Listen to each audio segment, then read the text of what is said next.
Attorney, kabilang po sa ipipresenta daw ng prosecution, House Prosecution Panel, kaugnay nga po dito sa impeachment case ni VP Sara, ay itong si Mary Grace Piatos at maging ang kanyang sheriff na sinasabing itong dalawa, attorney, ano bang masasabi po ninyo dito? Well, in the case of Mary Grace Piatos, is that is a confidential informant, no? And therefore, there is a problem if that person attends, no? And actually, ito yung tatawag na parang sa social media, parang clickbait nila ba? If she doesn't attend a certain Mary Grace Piatos, then hindi pa talaga siya existing. So, ibig sabihin, may kasalanan dahil na-misuse yung confidential funds. But actually, as I understand, Mary Grace Piatos is a real person, pero pseudonym lang niya yun because nga as a confidential informant, hindi nila dapat sabihin ang tunay na pangalan. Now, the risk here is that if that person will be presented, no, the real person behind the name of Mary Grace Piatos, that would be dangerous. Marami na pong mga incidents na yung mga confidential informants, may nangyaring pinapatay po, tapos ginagawa ng paraan na likidahin at hanapin, no?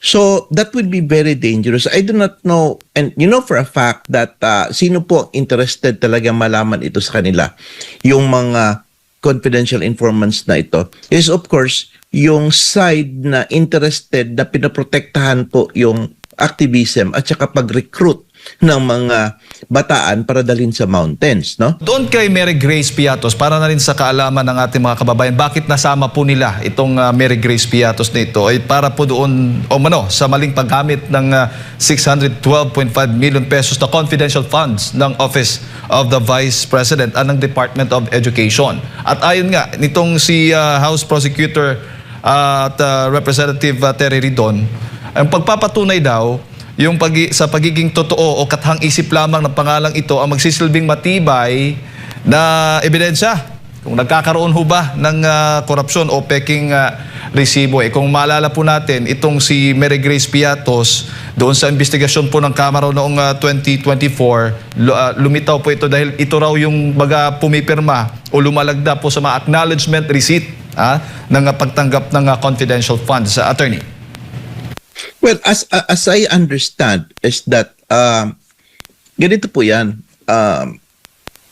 There is a certain Mary Grace Piatos, pero pseudonym ang ginamit niya. It is a real person because she accepts money. And I believe that this person is a confidential informant under sa DepEd noon. Okay, let's go back. First is that we know for a fact that the confidential funds given to the DepEd kay Vice President Sara noon, hindi po yun requested but given from the funds ng Presidente. Okay, share yan sa'yo. Tapos binigay, malapit na 11 days lang maubos, no? So, we know that fact. Now, bakit po merong kailangan na investigate or magkaroon ng intelligence sa mga eskwelahan? Because number one, alam po natin na yung po mga bata, lalo sa mga state universities, nare-recruit po para po pumunta sa bundok ng mga NPA, para maging NPA. We have seen yung 19 na namatay and other mga children na mga bata, no? I will not say children, mga bata pa, mura pa ang pag-iisip. Kasi yan po yung mga bata na yan kasi ang kanilang silakbo ng damdamin malakas, no?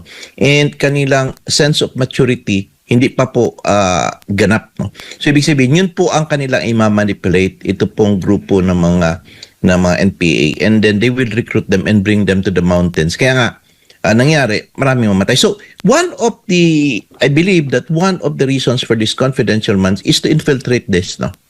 Hanapin, magkaroon pa anong nangyari so that the government could prevent this from happening. Now, we have seen the Tacloban incident. And we know of a fact that needed din part of that, if the DepEd has a confidential funds on this purpose, could be used and utilized, no?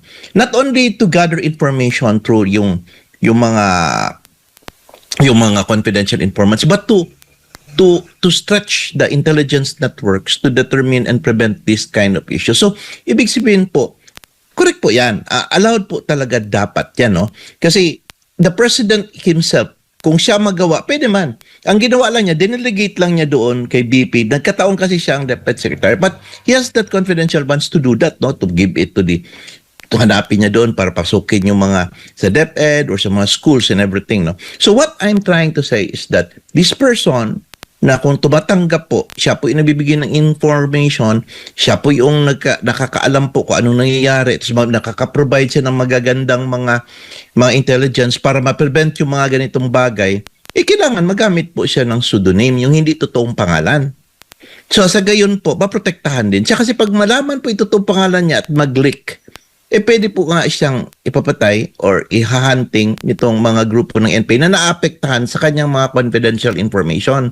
And tingnan po ninyo, sino po ang mga interested na talagang malaman kung sino to siya. Yun pong member ng Makabayan Blocks na mayroon pong alignment doon sa armed conflict, no? So, like Terry Redon, he is a Makabayan, no? And he is part of this group, no? Na kung nag-advocate o affiliate, no, doon sa armed conflict. So, yun ang aking nakita, no, na parang the main reason kung bakit na-represent. Mali yung term na advocate, no. Ang meaning ko sa yung parang nakalin po doon. Nakalin po sa ganyang causes. Pero sa isang impeachment proceedings, attorney, mas mahalaga ho ba yung dami po ng mga ebidensya o yung kredibilidad at lakas ng testigo po o ebidensya? No. Actually, yung mga evidence na marami is because kagagawan din nila. Kagagawan because they claim about this unexplained wealth, misuse. Marami talagang mga kumbaga, documentary evidence, not necessary na dapat malaman. But with respect to your question, kung paramihan ba ng ebidensya is mananalo ka? No. The relevance of that evidence will be important, no? And ibig sabihin po ng relevance, yung connection po talaga na magpatotoo sa kanilang mga allegation.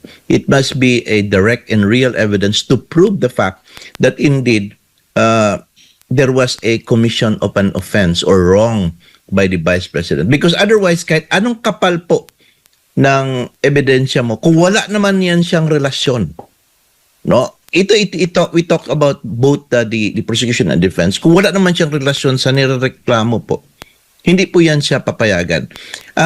The rule is that, remember, is that kung ano lang po yung inaakusa, doon lang po iikot ang ebidensya at testimonya against BP Inday Sara. Kasi due process dictates that yun lang din kasi ang sinagot niya. Now, if you will introduce evidence outside that would be objectionable or violation of due process and the rules on presentation of evidence, no, under the rules on evidence. So, ibig sabihin, objectionable siya. So, alam po namin yan, the lawyers are that we are just contained, no, with respect to those matters that we can prove doon sa aming allegation. Pag sinabi naming ikaw ay, yan siya ay hindi maganda, diyan lang po kami mag-ikot sa story niyan. We cannot discuss and bringing other people or other matters that are not included in that particular allegation or accusation against that person.